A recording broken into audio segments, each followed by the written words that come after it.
আমিরের জীবনের ভয়ঙ্কর এক বাস্তব ঘটনা নিয়ে আজকে হাজির হলাম।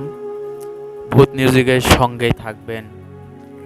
যদি ভালো লাগে অবশ্যই ভূত মিউজিককে সাবস্ক্রাইব করবেন। চলে যাচ্ছি ঘটনায়। একটা বাড়িতে চারটে মানুষে ব্ল্যাক ম্যাজিক করে মেরে ফেলানো হয়, শুধুমাত্র একটু সম্পত্তির জন্য। ঘটনা যিনি পাঠিয়েছে তিনি হচ্ছে কুষ্টিয়ার আমার এক লিসেনার। এই ঘটনাটি কুষ্টিয়া জেলার সবাই জানে, হয়তো আমি ঠিকানা প্রকাশ করব না, কিন্তু সবাই জানে। সবাইকে একটা কথা বলে রাখি, দূরে দেশে এবং দেশের বাইরে থেকে যে আমাকে শুনছেন অবশ্যই চ্যানেলটা সাবস্ক্রাইব করে দিবেন। চলে যায় ঘটনায়, এবং আপনাদের দোয়া এবং ভালোবাসায় আমার 250টা সাবস্ক্রাইব আজকে পূর্ণ হলো।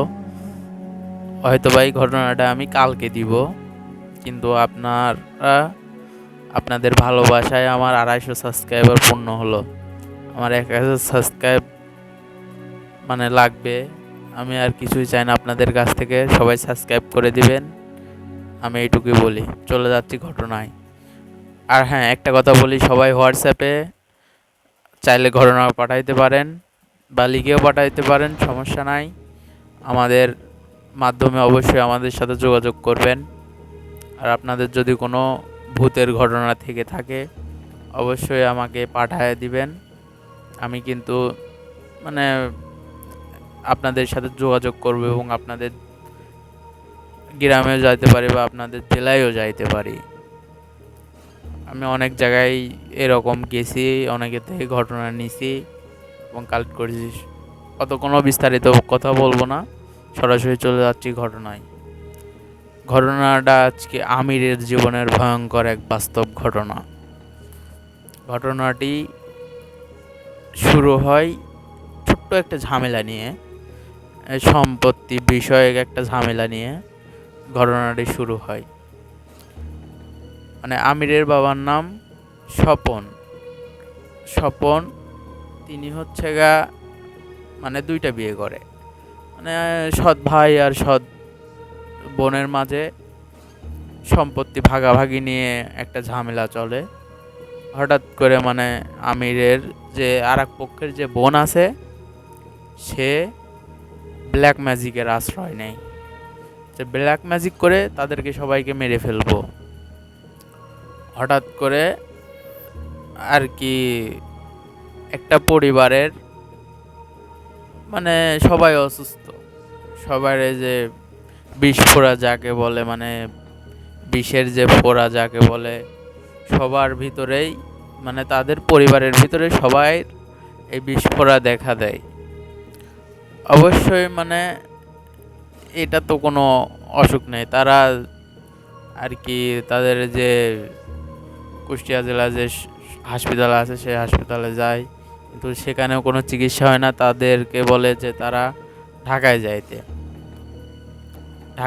ঢাকায় গিয়ে অনেক দিন থাকার পরে তারা তো নিম্নবিত্ত এবং মানুষ, তারা কিন্তু ওই রকমভাবে কিছু করতে পারে না। তারা কি যে আর টাকা পয়সার অত নাই, তাদেরকে আর কি চিকিৎসা ভালো দিতে পারে না, তারা করতে পারে না আর কি। সেই আমির সাহেব খুব খুব কষ্ট পেয়ে তিনি মারা যায়। কিন্তু তিনি মারা যাওয়ার পরে তার ছেলের বয়স হয়তো বা 18-19 বছর বয়স হবে।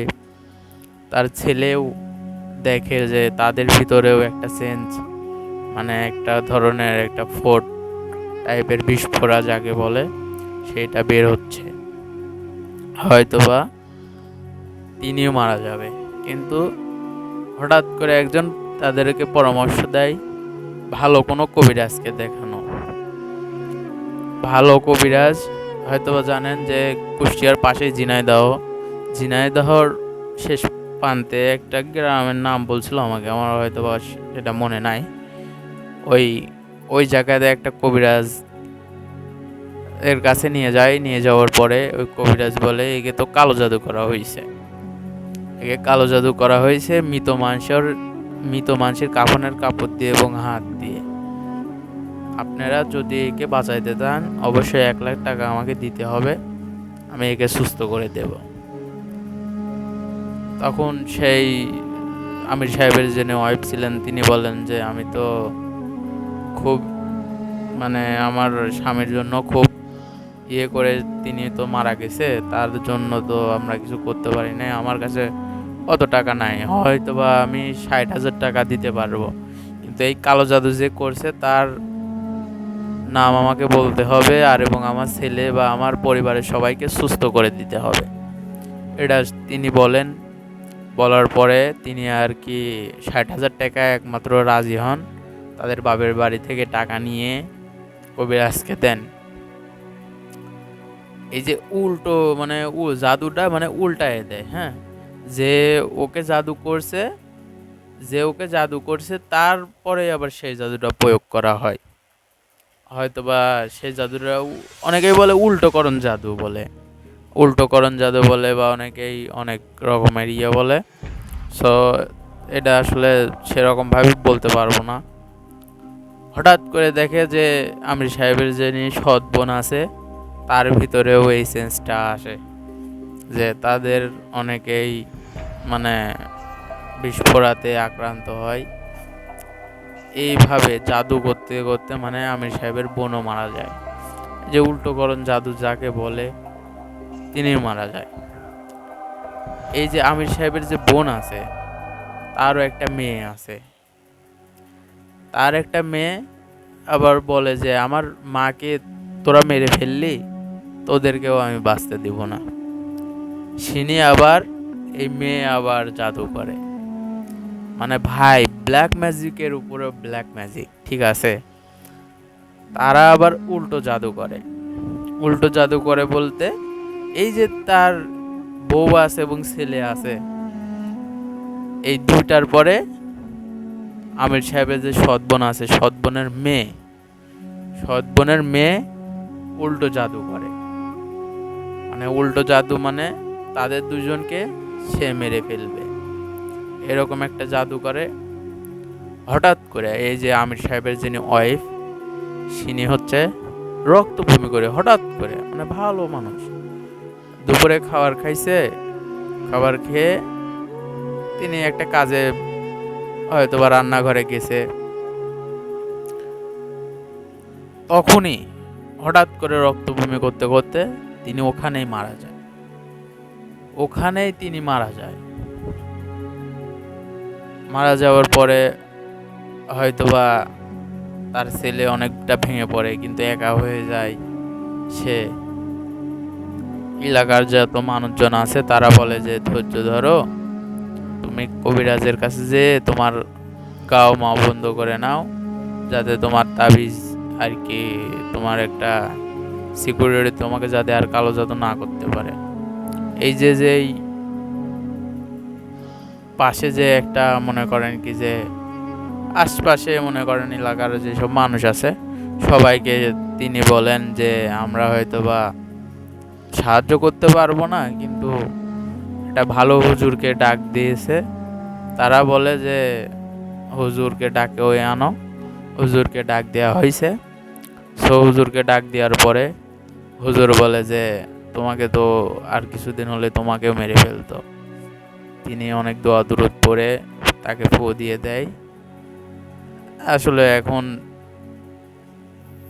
এখনো তিনি সুস্থ আছে, এবং ও কি মানে লোভ কি একটু সম্পত্তির জন্য হয়তো বা দিতে চাইছিল, আমির সাহেব তাকে কিছু সম্পত্তি দিতে চাইছিল, কিন্তু তিনি বুঝতে পারলো না। হয়তোবা বলবেন যে কালো জাদু কেন, আসলে কালো জাদু অনেক ভয়ানক জাদু। তারা হয়তোবা এই যে দেখেন একটা নায়িকা আছে, কয়দিন আগে শুনলাম যে তাকে নাকি কালো জাদু করে মেরে ফেলা হয়েছে। হ্যাঁ, যদি এই ঘটনাটা ভালো লাগে অবশ্যই লাইক কমেন্ট শেয়ার করে দিবেন, আর পাশেই থাকবেন অবশ্যই। আমার 250টা সাবস্ক্রাইব পূর্ণ হয়েছে, অবশ্যই 1000 সাবস্ক্রাইব পূর্ণ করে দিবেন আপনারা, আর বেশি বেশি করে শেয়ার এবং কমেন্ট করবেন। বেশি বেশি করে শেয়ার এবং কমেন্ট করবেন। আপনাদের যদি কোনো ঘটনা থাকে হোয়াটসঅ্যাপ নাম্বার দেয়া আছে, পিন কমেন্টেও দিয়ে দিব, বেশি বেশি করে শেয়ার করে দিবেন।